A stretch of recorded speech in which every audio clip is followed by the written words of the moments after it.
Good morning, Senior Governor officials and World Bank representatives. Today I shall be presenting to you my findings on globalization in Russia, its benefits and setbacks, as well as a TNC by the name of Gazprom and its influence on the Russian economy. We'll start with the definition of globalization. Globalization is international connections between different countries in the world, resulting in an expansion of international culture, economical and political activities. And to further that understanding, there will be internal and external factors of globalization. Internal factors of globalization refer to the political culture of the society, which includes family structure, everyday patterns, or in other words, things that occur inside the country of interest. And the external factors of globalization refer to the behavior of politics and the economy in equivalence to the dominant macro trends. A macro trend is a large-scale trend. They're widely associated with business management. So to put it simply, the external factors of globalizations are the uncontrollable factors that cross the borders. Through these two factors, globalization exhibits a special connection between the universal and the local. Hence, I'd like to talk about Russia's globalization.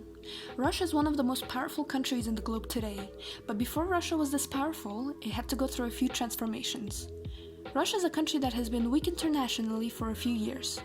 An example of this would be the Ukrainian and Russian dispute over Crimea and the territorial claims from China in 2014. But this was especially seen in the late 1990s and the early 2000s, when Russia and the rest of the globe were subject to American-led globalization.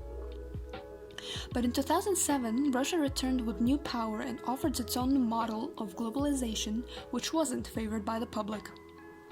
This was facilitated by weakening of American global hegemony, which left more space for realist views amongst Russian statistics. Russia today is one of the key players in world politics and the world economy. Russia thinks and acts globally. Russia's traditional economic model is the export of energy products such as oil and gas. With Russia's oil exports, it has gained a source of power in which it can reward its allies and punish its enemies.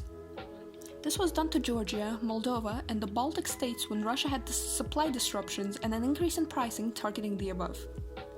Oil that is regulated by transnationals is used for transportation, industry, and mechanized agriculture, therefore creating a pattern of globalization in which it favors first world countries over the third world ones.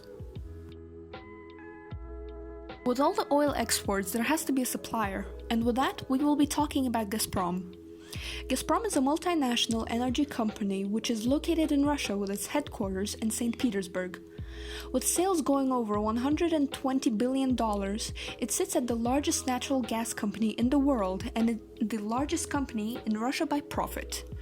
Gazprom focuses on geological exploration, production, transportation, production and sales of gas, liquid gas, oil, and sales of gas for vehicles. The company's share in global and Russian gas reserves amounts to 16% and 71% respectively.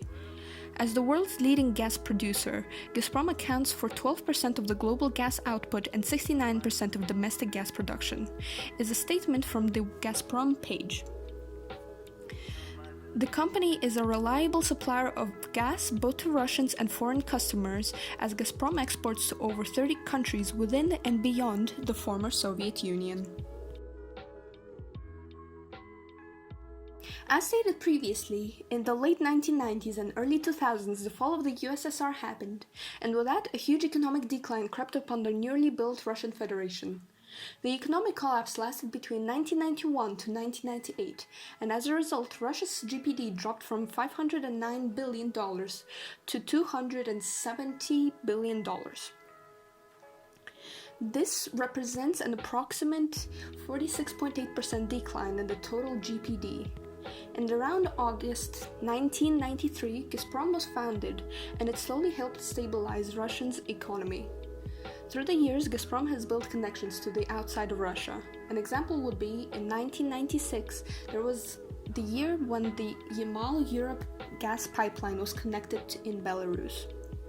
It is a sprawling company that is ranked in $91 billion last year. It employs 432,000 people, pays taxes equal to 20% of Russia's budget and has subsidized its industries as desperate as farming and aviation, as said by the New York Times. To conclude, Russia's globalization was mostly triggered by the downfall of the USSR, with Russia being weak for some years.